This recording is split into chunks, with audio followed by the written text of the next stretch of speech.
पंतप्रधान नरेंद्र मोदी हे काळाराम मंदिरात दर्शन घेतील आणि त्यानंतर ते गोदातीरी महाआरती देखील करणार आहेत। गोदा तीरावर माझे सहकारी गिरीश गायकवाड आपल्या सोबत जोडले गेलेत। गिरीश, गोदा तीरावर नेमक्या कशा पद्धतीने सगळी तयारी करण्यात आलेली आहे, पोलिसांचा कसा बंदोबस्त ठेवण्यात आला आहे?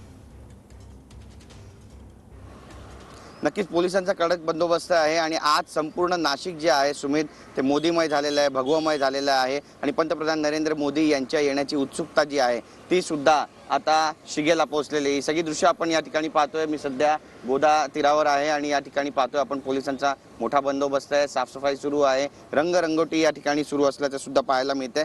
आणि खऱ्या अर्थानं आपण जर पाहिलं तर मोदींसह मुख्यमंत्री एकनाथ शिंदे आणि डझनभर केंद्रीय आणि राज्य मंत्रिमंडळातील जे नेते आहेत ते सुद्धा नाशिकमध्ये दाखल होत आहेत आणि त्यांच्या दौऱ्याच्या पूर्वसंध्येला संपूर्ण नाशिक हे मोदीमय झाल्याचं चित्र आपल्याला पाहायला मिळालं। ठिकठिकाणी रोषणाई करण्यात आलेली ही सगळी दृश्य गोदाकाठची सगळी दृश्य आहे। पोलिसांचा बंदोबस्त ठिकठिकाणी दिसतोय। याच ठिकाणी पंतप्रधान नरेंद्र मोदी हे महाआरती सुद्धा करणार आहे आणि त्याची तयारी कशा पद्धतीने सुरू आहे ते देखील आपल्याला पाहायला मिळतोय। संपूर्ण परिसर स्वच्छ करण्यात आलेला आहे आणि या ठिकाणी आपल्याला पक्ष्यांचा विहार सुद्धा पाहायला मिळतोय। पाण्यामध्ये आपण पाहतोय बदकं सोडण्यात आलेली आहे, त्यामुळे एक हवाचं जे वातावरण आहे ते या ठिकाणी आपल्याला स्पष्टपणे पाहायला मिळतोय। निवडणुकांच्या पार्श्वभूमीवर पंतप्रधान नरेंद्र मोदी रोड शो करतायत, काळाराम मंदिरात दर्शनाच्या माध्यमातून प्रत्यक्षपणे लोकसभेच्या प्रचाराचा ते नारळच फोडणार आहेत अशी सुद्धा चर्चा आहे आणि या मोदींच्या दौऱ्याकडे संपूर्ण राज्याचं लक्ष आहे।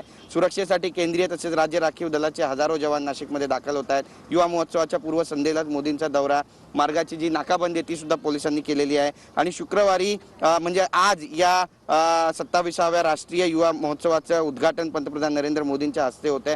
1 लाख लोक संपूर्ण भारतातून युवा वर्ग जो आहे तो या ठिकाणी पोहोचणार आहे आणि त्यामुळे हा संपूर्ण कार्यक्रम याची देही याची डोळा पाहावा असाच असणार आहे। देवेंद्र फडणवीस यांच्या महाजनादेश यात्रेला म्हणजे 2019च्या समारोपाला नाशिकमध्ये पंतप्रधान नरेंद्र मोदी आले होते आणि त्यानंतर प्रथमच ते आता नाशिकमध्ये पोहोचत आहेत, त्यामुळे उत्सुकता आहे।